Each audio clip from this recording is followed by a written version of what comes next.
Hi, my name is Linden, and we're going to continue on with a strength workout today. So I've actually completed one set already, so you're going to catch me in my second set.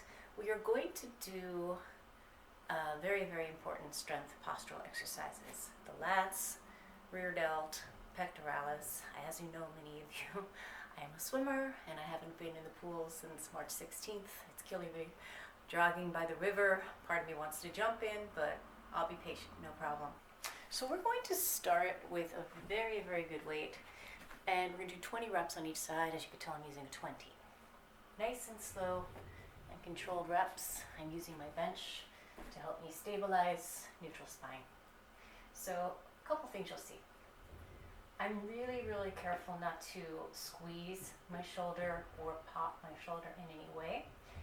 The range of motion is basically to the point where my elbow matches my rib cage, and you see about a 90-degree angle between my elbow, my rib cage, and my shoulder. I'm also very careful not to lean sideways. It's very important that you use the idea of neutral spine or plank. So if you remember from the yoga videos that we've done, I will always take the time to do a plank in between the drills. Sometimes it's plank with knee passes, sometimes it's a plank with the lifts, sometimes it's just a side plank. But the idea of posture, so sameness. Basically, if I want to work my lats, all I want to do is bend and straighten my arm and engage the muscles. And don't worry, they are working. But what's most important is that you don't lose your posture or try to engage muscles that are not involved. So the sameness of my body is very, very important. Again, not shimmying or squeezing my shoulder. I'm never popping my shoulder or changing my neck at a neutral spine. And there's my last rep right here. Oh, okay. So by the last one, you should feel like, I am done. Changing sides. So as you can see, I'm very padded. I too do not like to kneel, so I'm very careful to make sure that my spine is elongated, my head, shoulders, waist, and hips, and my hips are very even. So I put a nice padding underneath my knee so that my knee is not making contact with a hard surface, but I'm also dispersing the weight throughout my body. So having weight on my hand on the bench is very important. And then you'll see my opposite leg is acting like a kickstand. So all of the weight is not on my kneecaps. Sometimes you may be in a class and they ask you to do this standing unsupported, like 2 arms at the same time. There's many reasons I never teach that way. If you're trying to do forward flexion, it's hard enough to keep your back straight at a 90-degree angle. Some of us have taken Horton technique, dance. For us, it's fine. But I'm not doing this while holding a 20-pound weight, ever. And when you try to do forward flexion and attempt the row at the same time, it's a recipe for disaster if you do not have any kind of support. So if you are standing, you can always put one leg forward on a bench, so this way you disperse the weight. But I still like the idea of the tripod I'm doing right now. So this way my body has the strength and support it needs. So that I can lift my maximum. So just because the camera did not work out last time, and I want to make sure that you can see me, I'm going to check the camera real quick.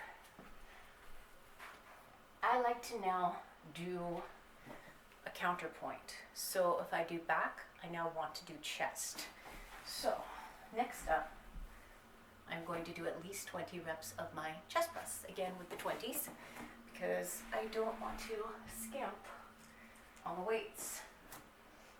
A couple things. Neutral spine. Sometimes I've actually taught sessions to other trainers who are new, and the first thing they will scream is, "You are arching your back." Okay, there's a difference between arching your back and having an arch in your back. Everybody has an arch in their back. The problem is, if you try to smash your back into the floor, what have you done? Slouched, right? People don't need help in slouching. People know how to do that on their own. So keeping neutral spine is key for everything, whether I'm doing yoga, whether I'm doing step training, whether I'm doing weight training, and especially when I'm doing weight training. So if I were standing and I were either A, trying to lift a box, or B, push a door open, if I push my back in or around my spine, I have put amazing stress on my lumbar spine, because that's not the way your body was designed. You have arches, just like the Roman arches. So as you see me bend and straighten my arms, you will never, ever, ever, ever see me push my spine to the floor, or sometimes people try to hug their knees into their chest. No, never, never, never. If you decide you want to do abdominals, and it's very, very advanced, you could bring your knee up to a 90-degree line, but again, it's very, very important that you never change the arch of your back. It needs to be there.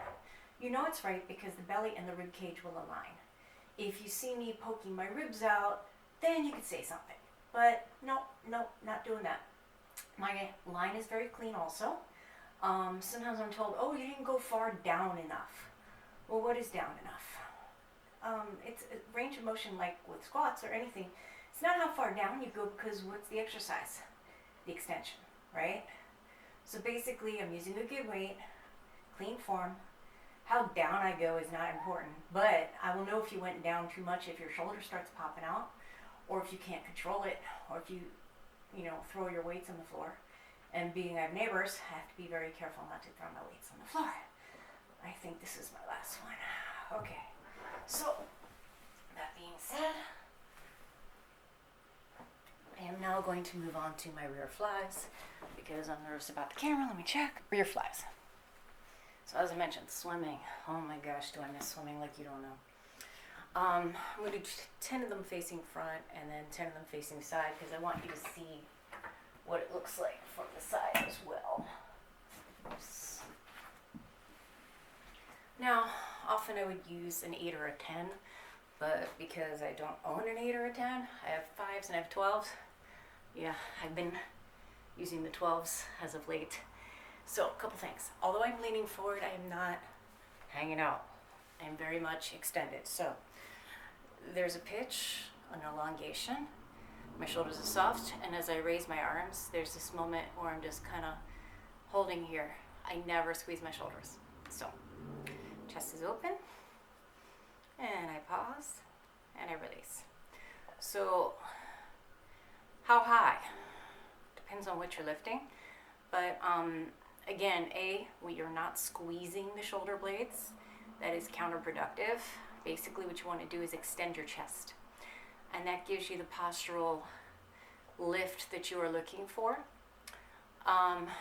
If I'm going so high that my arms are up to my shoulders, then the weight is way too light. So I'm going to do 2 more facing front, so you get the idea of what it looks like from the front, and then I'm going to face sideways so you can see the rest of it. So just give me 1 second. I'm going to switch over here, and in again, so that you can see the line of the body. I am not rounding my shoulders. I'm using exhale on the exertion. Chest is very open.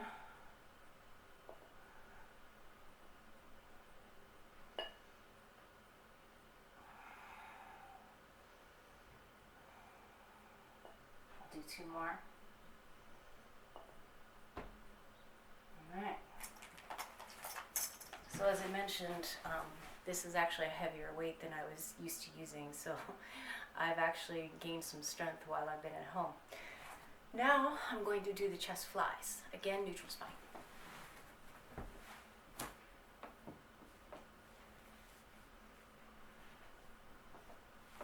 Okay, I start with my hands here together. I open just enough to feel the work, and then I close. So here's a couple things. My rib cage, natural. You see my spine. There's an arch. Leave it alone. Sameness. Okay. I am using a decent size weight. This is a 20. So again, I don't need to open any further than I can get back. And if I open too far, especially with these 20s, I would rip my shoulder. And I hope one day to swim again. And I still need my arms to play guitar. So keeping my shoulder healthy is incredibly important. Sometimes people try to smack the weights together or hit the floor with the weights. No, no, no, no. It's just a clean circle, open just enough, close just enough. I mean, the weight that you have will determine how big, but if you're really going beyond your shoulder line, then that means you have used a weight that is way too light. Again, you shouldn't be grunting and struggling on rep number 1 to 8, but at the same time, you shouldn't feel like, oh, what am I doing? I have no idea. You should really feel like something is working for you.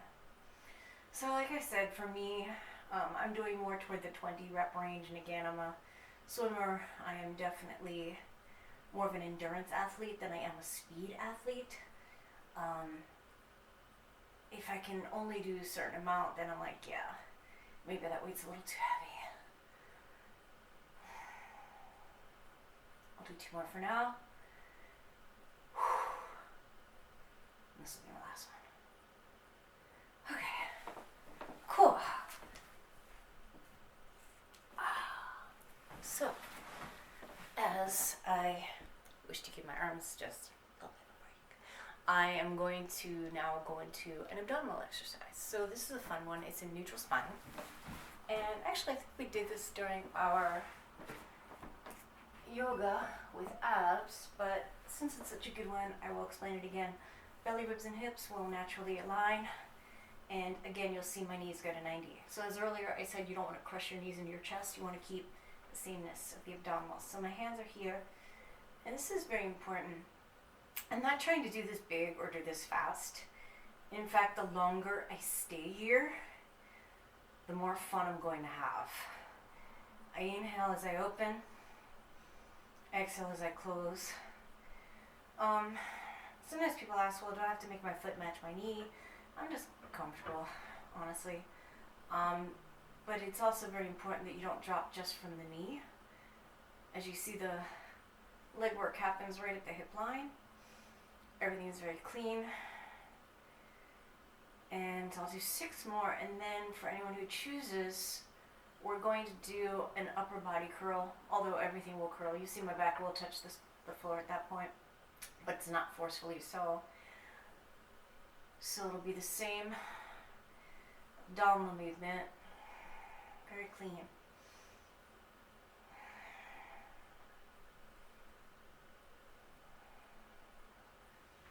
And now I'm going to reach the hands, lower knees.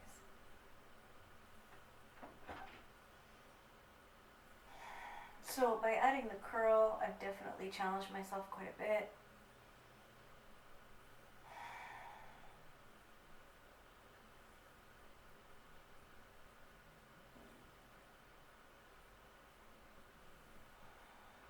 And I'll do 8 more.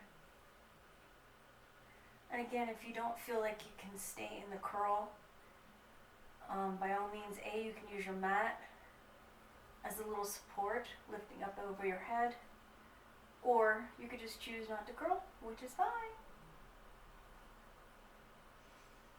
Alrighty then. Great. So, my name is Linden. Thank you so much for working with me, and there'll be more shortly.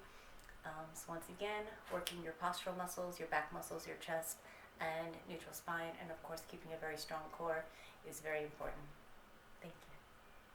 Oh, and of course, check out my book, Healthy Things You Can Do in Front of the TV, on Kindle and Amazon.